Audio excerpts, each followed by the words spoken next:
Unexplained and strange ghostly encounters are happening all over the world at any given moment. Welcome back to the swamp, my friends, and welcome if you're new. Today I'm going to be sharing some creepy and allegedly true and unexplained encounters with the other side. As always, if you have a story that you would like to share in a future episode, be sure to submit your story at swampdweller.net or the email you can find in the description down below. I would love to share your story with everyone here in the swamp. It's stories like yours that help keep this show going on a daily basis.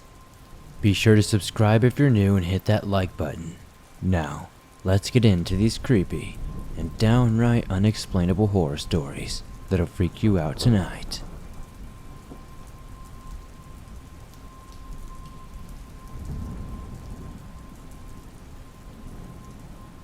Hello, Swamp Dweller. Thank you for sharing my experience on your channel. My name is Alex, and this event involved my entire family. I want to mention that I do believe in the supernatural, but my mother nor my wife believe in such things, so it's always been hard when talking about the paranormal events to either one of them, because they will always find a logical way in certain circumstances to try to explain it all away. Still, with this event, there was nothing rational about it. So with that being said, let's get on with the story. About 8 years ago, my mother and stepfather moved from Phoenix, Arizona up to Winslow, Arizona. It's a peaceful and quiet little town, a beautiful place for older people looking to retire and escape the big city to settle down in. My mother had just bought a beautiful 5-bedroom house. You need to know the house's layout for things to make more sense. This house has 5 bedrooms, 2 rooms on the upper level of the house, which would be on the ground level, and 3 rooms on the bottom level, which is the basement that was converted to have a laundry room and a bathroom underneath the stairs. If you go up through the basement, the stairs will lead you to a door that will lead you outside to the driveway. This is located on the side of the house, and at the bottom of the stairs will be one room, which is the room in question. When you walk into that room and make a left, you will come to another door. Yes, it's a room inside of a room that was converted into a little studio, 1-bedroom apartment. When you're at the top of the stairs and make a left, you are in the kitchen. From the kitchen, you are at a fork, where if you do go right, you are in the dining room and living room, and if you go left, you end up at the 2 upper ground floor level rooms. Now that you understand the layout, let me tell you what has us so freaked out. So a few weeks later, my mother and father moved to Winslow. They offered if I and my wife and 2 kids wanted to come stay with them for a while to get out and stay away from all the noise that comes with living in the big city. So, we took my parents up on that offer. Since we were a family, we got to stay in the room directly in front of the bottom of the stairs. At first, everything was fine. We were settling in the house and enjoyed its rustic vibe. It was old, yes, and it was creepy at night on top of that. You would hear your typical creaks from the house settling, but then, in the dead of night, it would sound like someone was walking around in heavy boots upstairs. This was nothing too crazy, until one seemingly random evening. So, we were chilling in the living room watching a movie. We had just finished eating dinner, and we were all engaged in conversation.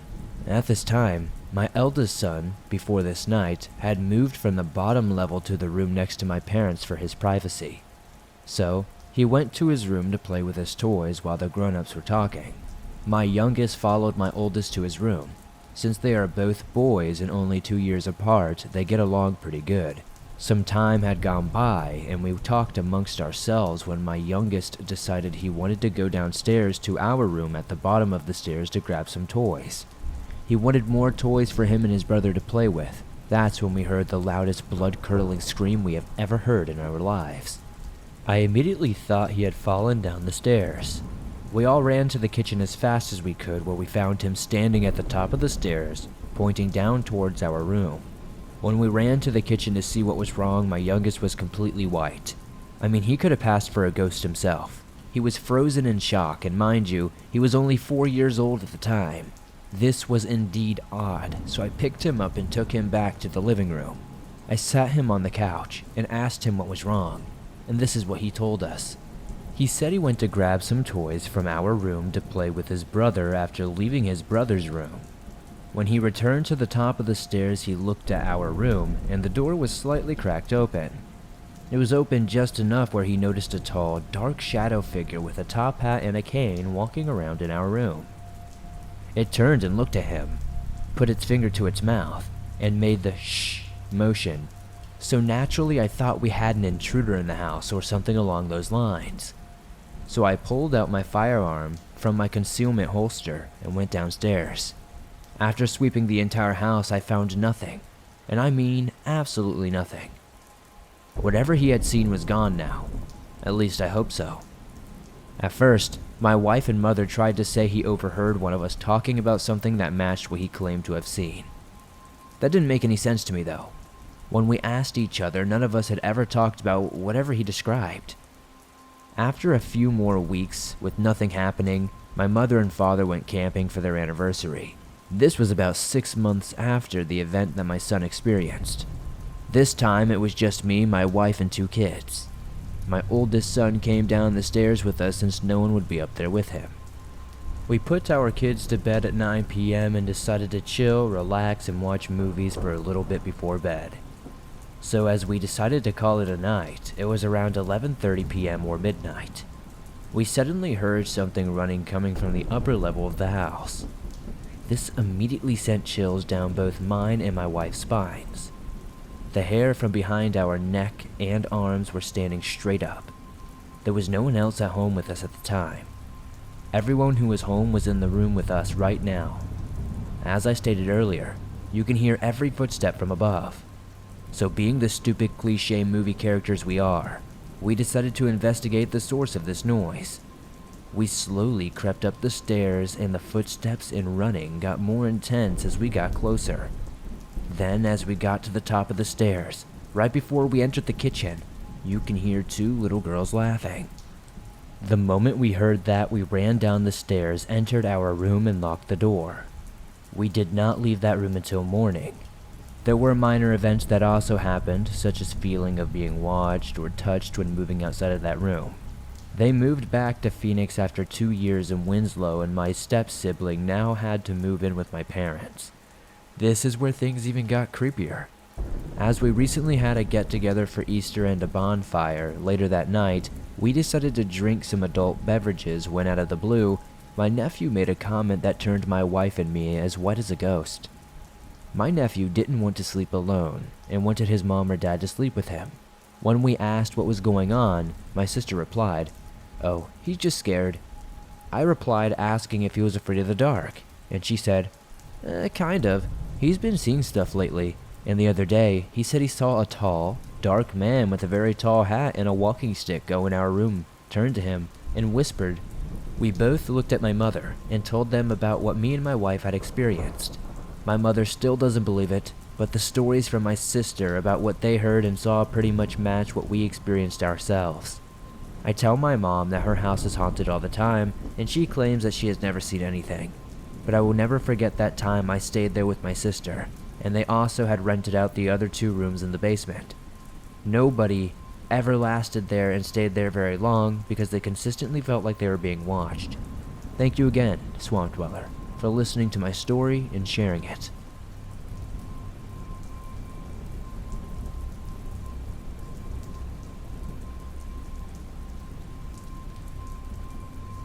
Hi Swamp Dweller, you can call me Tate. I'm not worried about anonymity with what I'm about to share. Those who might recognize the name, I'm okay with it. I've been a listener for a few years and love what you do with your channel. You give people a voice for the strange, hard to explain, and just downright scary things. Some people fall asleep to serial killer documentaries, and I fall asleep to cryptid stories. I don't know where else to share it to get it off my chest. Just some information before I get into it.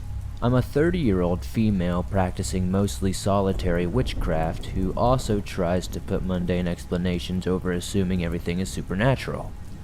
Odd noise? It's probably just the house settling. Am I constantly feeling anxious and getting a headache in a particular room? Probably too many electronics, game consoles, etc. I've always been sensitive to surrounding energies, and I'm also claircognizant. It's a little hard to explain, but I have a habit of just knowing things I shouldn't.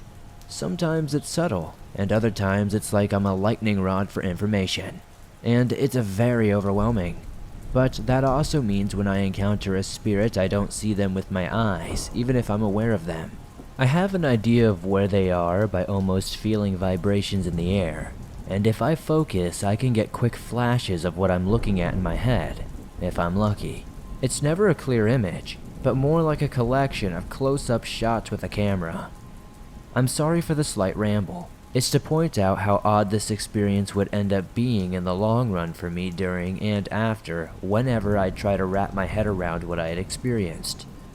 This happened when my family, my parents, my brother, and I took a 10-day road trip from Michigan to Maine to see my great aunt and see as much as we could along the way.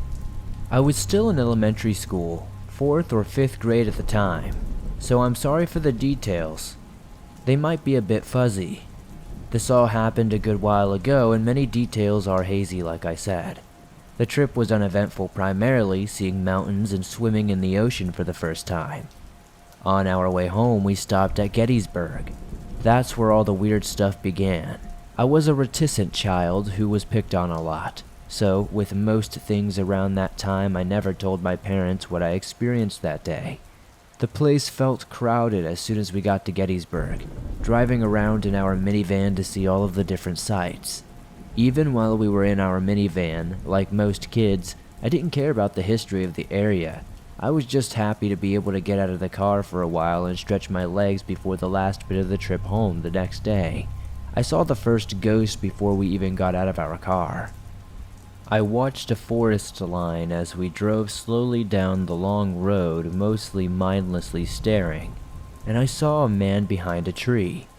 He seemed to be trying to hide behind a tree just in the tree line from the open field, not from the road, so I could see his profile as we drove. He was in a gray uniform clutching his rifle. I couldn't see his face, but his body language clearly showed that he was scared. It took me a second to realize that he was see-through, and he didn't seem to be aware of his surroundings. I felt that it was some sort of residual haunting, a ghost on a loop and unaware of what's happening around them. Whenever we got to the battlefield, I got that sensation of being in a crowded room again, like I was surrounded by people. The field was completely empty except for my family. To put it into words, it was like I was being stuck in an elevator with way too many people. I think I did a pretty good job of hiding my discomfort at the time, or my parents assumed I was just a bored kid. I didn't and still don't like to draw attention to myself, so that was fine. That, and I knew my father was having a great time with him being a big history buff, and I didn't want to spoil things. When we got to Devil Den, though, that's where it got way too intense for me. My mom and dad were reading the information about the site on those placard things, while my older brother and I wandered around the area, listening to my parents read aloud. On a side note, an ongoing joke for the trip was me calling a mountain goat because of the few places we went on the trip, like Mount Cadillac. I would easily outpace my parents and explore the large rocks as they all caught up. At Devil's Den, there were rocks that you could climb. My brother did so, but I didn't. I didn't feel very welcomed there, so I paced around my parents until we returned to the van to head to the following site. This was the first real experience I remember that involved my claircognizance. Devil's Den held a lot of anger, more so than the rest of Gettysburg. Every time I blinked, I'd get a flash of a body or a bloody mark on the giant rocks around us. I almost felt like I had to tiptoe around bodies that I couldn't see. The suffocating feeling was 10 times worse there, and I couldn't wait to leave. The rest of the time we spent there was mostly a blur to me. I couldn't focus on much or retain any historical facts my father shared. Unfortunately, that's pretty much all I can remember from that day. It's left me with nightmares for quite some time, but things did eventually calm down shortly after we returned home. The weird thing is that I kept having weird dreams of being chased down and shot with old rifles and hearing the old type of pops muskets made and feeling the pain before waking up. I wish I had more exciting stories to share, but I'm glad I had the opportunity to have gotten this off my chest finally. Even if you don't use it for your channel, thank you for your time, Swamp Dweller, and I wish you well. I guess if there's a moral to this story, if your child claims to see a ghost, don't take them to a Civil War battleground.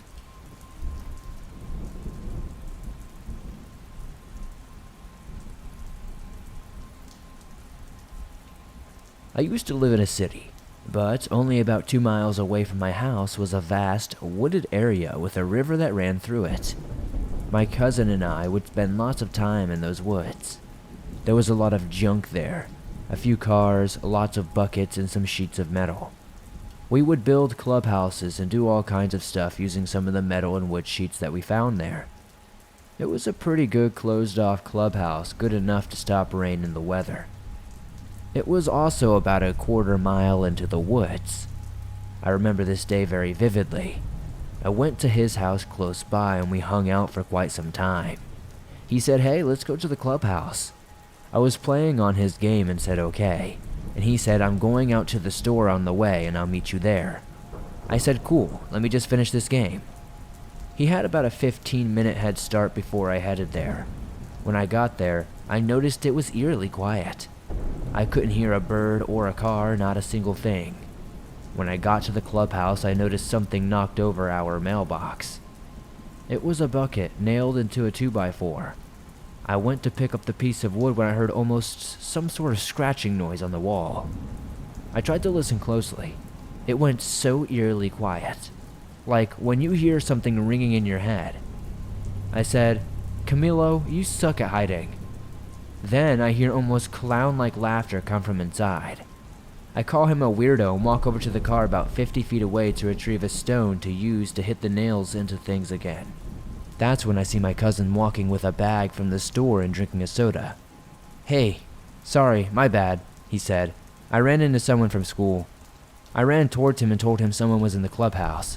Like an idiot, and like dumb kids, he grabs a stick and I hold the rock, and we open the door to find nobody. It was absolutely empty. We had only a mattress and some books in there. I never turned my back to the door, and I would have noticed or heard someone open the door. I never did research those woods, but I should have. Unfortunately, those woods were cut down for housing developments eventually. I don't know how to explain this other than it was downright scary, and I just don't know. Was this a demon? Was this some sort of ghost? Any ideas in the comments would be greatly appreciated.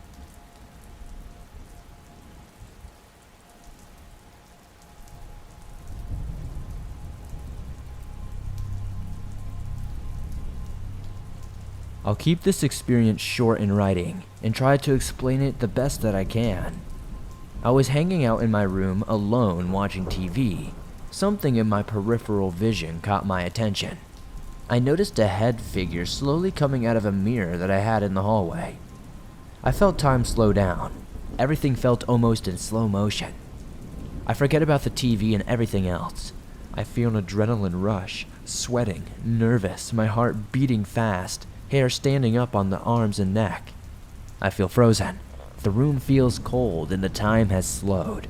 I think my mind and body are preparing me for something that there is no way out of.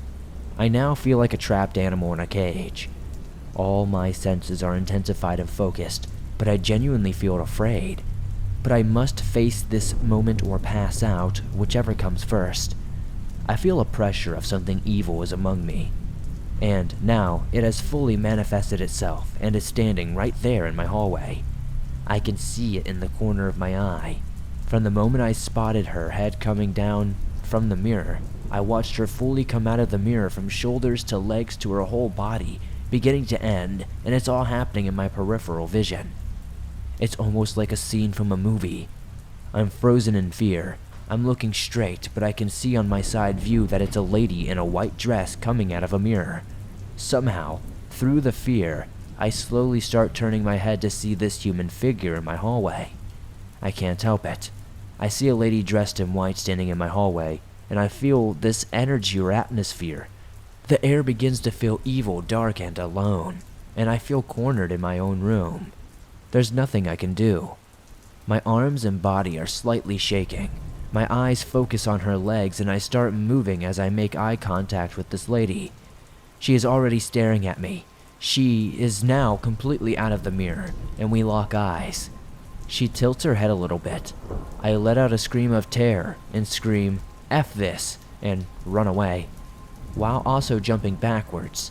Petrified, I can't move, but somehow I am. In a second, as I blink, suddenly, whatever this thing was, is gone. I was left there in my room, frozen, scared, and in complete disbelief. All I can think of is what the hell did I just see? And that I needed to get out of there as quickly as I could. I have lived in my fair share of haunted places, and have experienced my fair share of paranormal things. But this tops everything for some reason. Something felt intelligent about this haunting. There was nothing residual about it. I have never experienced anything demonic, but this was a whole different ballpark. It takes me a few seconds to catch my breath and snap out of this frozen state. I get my mind back to normal as I slowly start to relax. I get up, walk around, contemplating whether I should leave or not, but everything feels normal again. The energy or presence of this lady is entirely gone and I feel okay other than being scared half to death. Plus, where can I go? This was my home. This moment probably lasted 30 seconds to a minute, but felt like forever when I was experiencing it. This event would torment me mentally for a few months, questioning my sanity at times. I don't consume alcohol or do any drugs. I am completely sober. It's been years since this happened. I have more experiences that have happened in my life, but this one was easily the top 3. When I have time, I will share the others. Thanks for sharing my story, Swamp Dweller. I would love to know in the comments, was this a ghost, a lost soul, a demon, a portal haunting? I have no idea.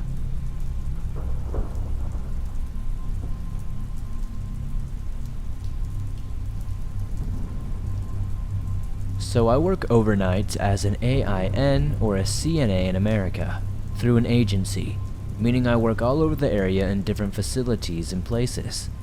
I've experienced several things I can't fully explain and have heard many stories from fellow night shifters who have seen or experienced unexplainable stuff at night. My most notable experience was at this relatively young facility that's not more than about 20 years old. I was working upstairs in the high care unit with a coworker, Jane. She's very kind and great at her job, and very non-BS and very rational. To explain, we were walking down one corridor, which is very dimly lit, enough lit though that we could see everything, but not enough to disturb the residents. That being said, the end of the corridor is a bit darker, lit by the green glow of an exit sign to a fire exit. There's a room on either side of the end of the corridor. The one on the right is empty as the resident who was there died several days ago. The wardrobe and bathroom door in the room were also locked to prevent wandering residents from getting lost or opening things. That being said, the residents in the hallways are all either immobile or require assistance when walking because they're so unstable. So at about 3 a.m., Jane and I were talking with 2 residents and the RN, as there had been an incident between them. I was standing with my back to the wall mediating an argument as the other 2 tried to individually calm the residents down and bring them to their rooms. Out of nowhere, I got this weird sensation that I can't fully explain. Looking back on it now, I realize it was my instincts telling me something was up. The air felt cold and I had goosebumps on my arms forming. I had this feeling to look down the hallway, and I really wish I hadn't. I looked to the end of the corridor and saw a brief flash of movement. I saw a shadow figure, black, no distinct features, and not transparent at all. It looked like a tall man, definitely a human shape, but was not a person at all. It ran from the left to the right across the hallway and into the empty room on the right. It was only there for a second or 2. I felt numb. I kind of just stared for a moment in a daze and had no idea what to do, and was too scared to say anything for fear of looking stupid or like I was making stuff up or maybe I was just crazy. So I didn't want to say anything and left the hallway as soon as the situation was handled. A while later, Jane and I were talking about weird experiences we've had on the night shift, and I open up about what happened earlier. Her face dropped instantly and she asked me again to describe what it looked like.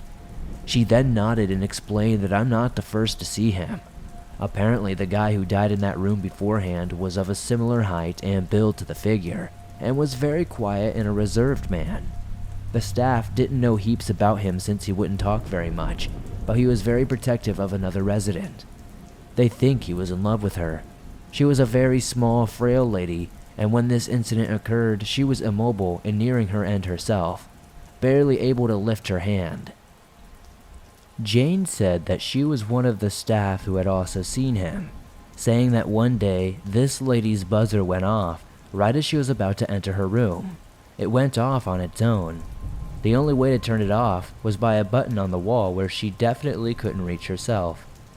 She went in anyway, just to check in on her, and saw a tall black shadow standing near the foot of her bed, near the corner, just staring at her. Jane said she quickly made sure she was okay and then ran out. The whole time it barely moved, just kept staring at her wherever she went. She had a coworker go back to check the room later, and everything looked fine, and they didn't see anybody in there. That's when we got the bright idea to go check that room I saw him run into. The lights were still off and the door was open as we had left it earlier in the night, but the wardrobe and bathroom doors were now wide open with the lock still engaged and working completely. We had to use our keys to unlock the doors to shut them again. They were all closed earlier. The window had also been partially opened, which was not normal. As soon as you went into the room, you just felt this coldness engulf you.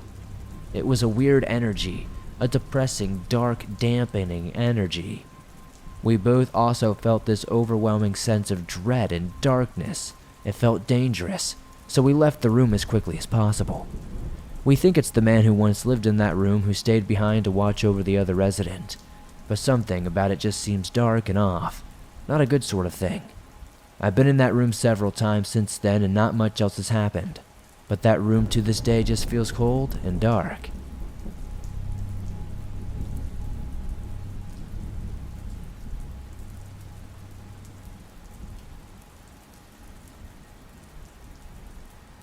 Thanks for listening to these creepy and allegedly true and unexplained horror stories sent in by viewers just like you. As always, if you have a story that you would like to share in a future episode, be sure to submit your story at swampdweller.net or the email you can find in the description down below. I would love to share your story with everyone here in the swamp. It's stories like yours that help keep this show going on a daily basis.